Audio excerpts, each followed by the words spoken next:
Assalamualaikum warahmatullahi wabarakatuh.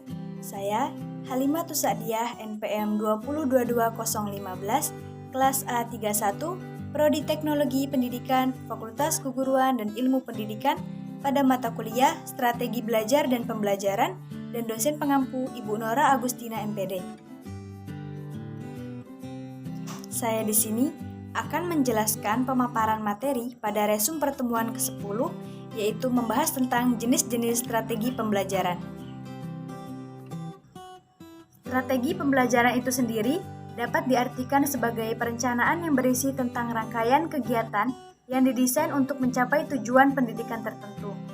Suatu strategi pembelajaran yang diterapkan guru akan tergantung pada pendekatan yang digunakan, sedangkan bagaimana menjalankan strategi itu dapat ditetapkan berbagai metode pembelajaran. Dalam menjalankan metode pembelajaran, guru dapat menentukan pendekatan apa yang digunakan. Untuk selanjutnya, ditentukan teknik dan taktik pembelajaran yang akan dilaksanakan dalam pembelajaran. Adapun macam-macam strategi pembelajaran itu sendiri, yaitu yang pertama, terdapat strategi pembelajaran quantum teaching. Quantum teaching dapat mengidentifikasi strategi pembelajaran yang kompatibel dengan otak, yang melibatkan dan mendukung guru maupun siswa dalam proses pembelajaran. Formatnya mudah dimengerti, memberikan pembelajaran yang baik, meletakkan dasar untuk pembelajaran yang efektif dan prima. Adapun prinsip dari quantum teaching itu sendiri, yang pertama, segalanya berbicara. Lingkungan kelas, bahasa tubuh, dan bahan pelajaran semuanya menyampaikan pesan tentang belajar. Yang kedua, segalanya bertujuan. Siswa diberitahu apa tujuan mereka mempelajari materi yang kita ajarkan itu. Dan yang ketiga, pengalaman sebelum konsep. Dari pengalaman guru dan siswa diperoleh banyak konsep. Dan yang keempat, akui setiap usaha, menghargai usaha siswa sekecil apapun. Dan yang kelima, jika layak dipelajari, layak pula dirayakan. Kita harus memberi pujian pada siswa yang terlibat aktif pada pelajaran kita. Misalnya saja dengan memberi tepuk tangan dan berkata bagus, baik, dan lain-lain. Dan yang kedua, terdapat strategi pembelajaran quantum learning. Teknologi baru, terutama multimedia, mempunyai peranan semakin penting dalam pembelajaran. Banyak orang percaya bahwa multimedia akan dapat membawa kita kepada situasi belajar di mana learning with effort akan dapat digantikan dengan learning with fun. Apalagi dalam pembelajaran orang dewasa, learning with effort menjadi hal yang cukup menyulitkan untuk dilaksanakan karena berbagai faktor pembatas, seperti kemauan berusaha, mudah bosan, dan lain-lain. Jadi, proses pembelajaran yang menyenangkan, kreatif, tidak membosankan, menjadi pilihan para guru atau fasilitator. Jika situasi belajar seperti ini tidak tercipta, paling tidak multimedia dapat membuat belajar lebih efektif menurut pendapat beberapa pengajar. Dan yang ketiga, terdapat strategi ekspositori. Strategi pembelajaran ekspositori adalah strategi pembelajaran yang menekankan kepada penyampaian materi secara verbal dari seseorang guru kepada sekelompok siswa dengan maksud agar siswa dapat menguasai materi pembelajaran secara optimal. Menurut Roy Allen, strategi ini dinamakan juga strategi pembelajaran langsung atau direct instruction, karena guru secara langsung menyampaikan materi pelajaran kepada siswa. Dengan demikian, dapat diambil sebuah kesimpulan bahwa strategi pembelajaran ekspositori adalah strategi pembelajaran langsung yang dirancang khusus untuk menunjang proses belajar siswa yang berkaitan dengan pengetahuan deklaratif dan pengetahuan prosedural yang terstruktur dengan baik, yang dapat diajarkan dengan pola kegiatan yang bertahap, selangkah demi selangkah. Adapun ciri-ciri pembelajaran langsung yang akan menggunakan strategi pembelajaran ekspositori adalah sebagai berikut. Yang pertama, adanya tujuan pembelajaran dan pengaruh model pada siswa termasuk prosedur penilaian belajar. Yang kedua, terdapat sintaks atau pola keseluruhan dan alur kegiatan pembelajaran. Yang ketiga, terdapat sistem pengolahan dan lingkungan belajar model yang diperlukan agar kegiatan pembelajaran tertentu dapat berlangsung dengan berhasil. Yang keempat, terdapat strategi pembelajaran inquiry.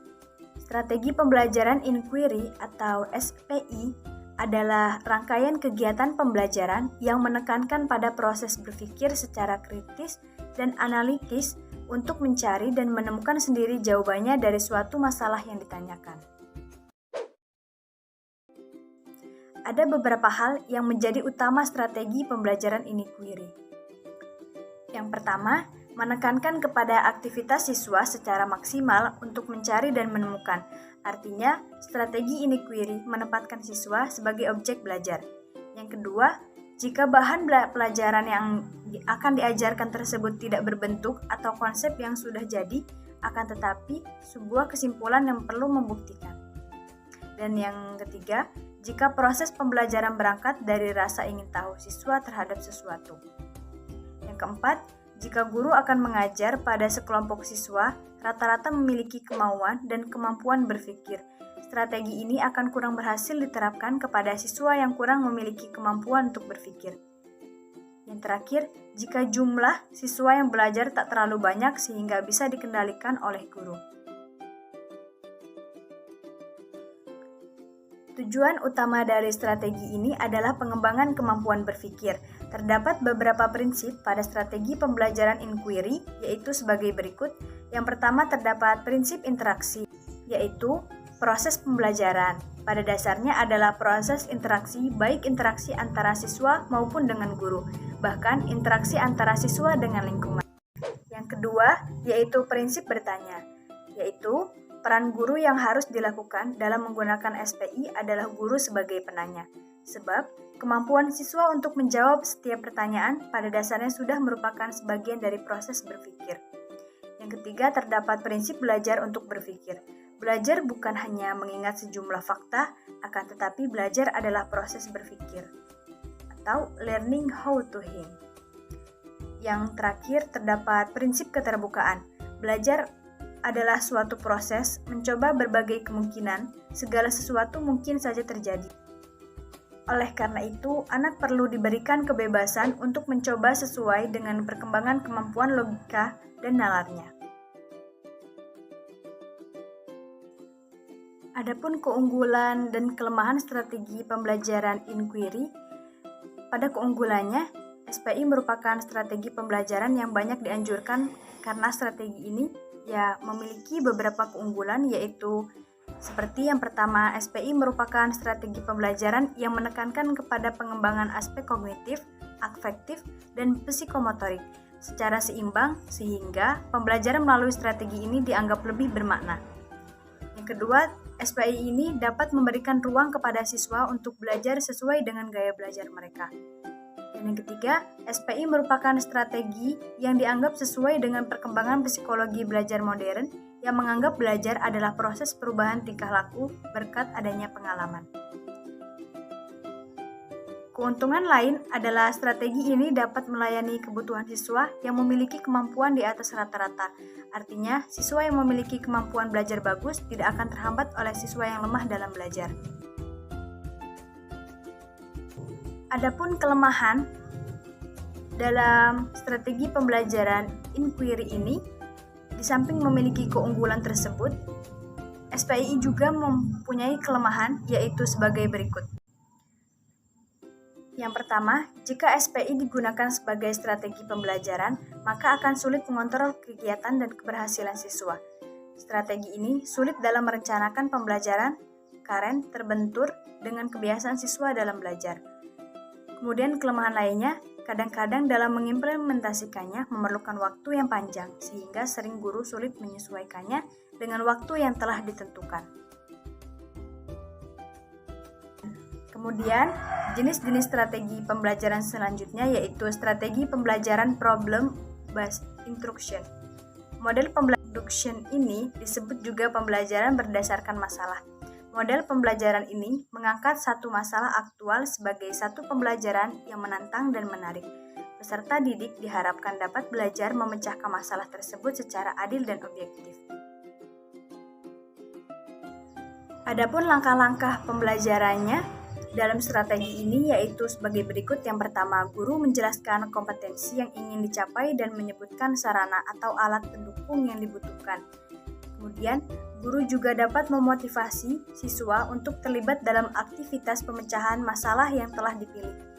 Dan yang ketiga, guru dapat membantu siswa mendefinisikan dan mengorganisasikan tugas belajar yang berhubungan dengan masalah tersebut. Dan yang terakhir, guru dapat mendorong siswa untuk mengumpulkan informasi yang sesuai, eksperimen untuk mendapatkan penjelasan dan pemecahan masalah, atau pengumpulan data, hipotesis, dan pemecahan masalah lainnya. Yang terakhir, terdapat strategi pembelajaran Contextual Teaching and Learning. Contextual Teaching and Learning atau bisa disebut CTL adalah konsep belajar yang membantu guru mengaitkan antara materi pembelajaran dengan situasi dunia nyata siswa dan mendorong siswa membuat hubungan antara pengetahuan yang dimilikinya dengan penerapannya dalam kehidupan sehari-hari.